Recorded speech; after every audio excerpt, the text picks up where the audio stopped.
friends, in the series on the income tax cases, today we will discuss the case of income tax officer versus Bijoy Kumar Chirimar. This case has been reported in 103 ITR Tribunal, short notes 1. The matter has been decided by Kolkata ITAT bench and the date of the judgment is 17th March 2023. This case is regarding section 54F.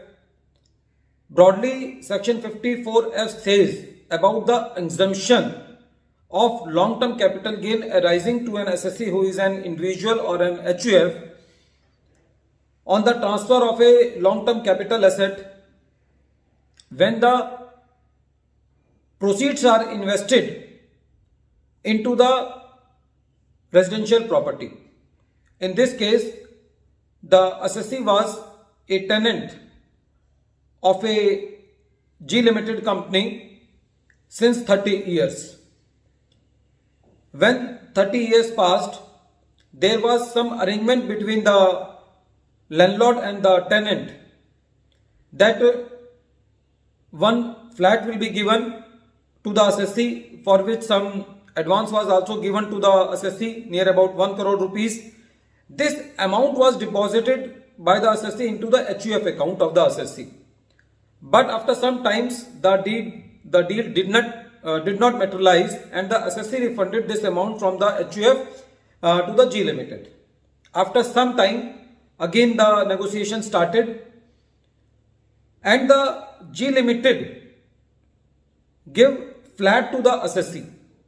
The market value of the flat was, the fair market value of the flat was near about 2.25 crores. It was the point of the assessee that since the tenancy right is a capital asset and it comes within the definition of the transfer also, so long-term capital gain was arising to the assessee, and the assessee claimed the exemption under section 54F because the consideration was received in the form of a residential house. So according to the assessee was fulfilling all the conditions of the section 54F. But when the scrutiny assessment was going on, it was the contention of the assessing officer that the father of the assessee was director of the landlord company, that is G Limited. So according to him, this was all a culpable device, and it was also the point of the assessing officer that earlier whatever the amount has been received by the assessee, that was deposited into the HUF account. So according to the assessing officer, assessee was not the tenant and HUF was the tenant.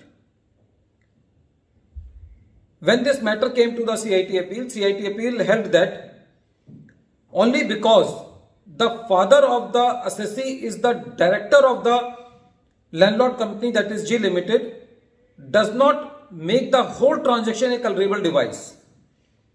CIT appeal said that there are sufficient evidence on the record that the assessee was a tenant since 30 years, the rent was paid by check, there were rent receipts available with the assessee, and all other conditions which were necessary for claiming the exemption under section 54F were satisfied. So the CIT appeal gave the relief to the assessee and allowed the appeal of the assessee.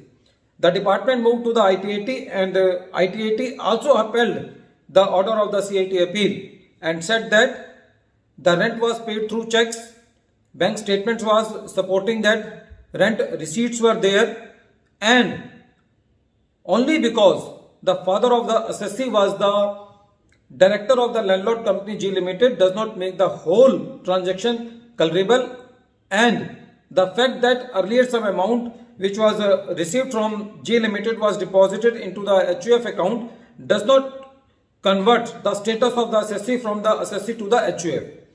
Friends, this case is very important. It throws light on that when the tenancy rights are transferred and the assessee got some residential property, then subject to the satisfying of the other conditions, the assessee can claim the exemption under section 54F. At the end of this video, once again I am repeating the name of the case. The name of the case is Income Tax Officer versus Bijoy Kumar Chirimar, and this case has been reported in 103 ITR Tribunal Short Notes 1. The matter has been decided by Kolkata ITAT C bench and the date of the judgment is 17th March 2023. Thank you, friend.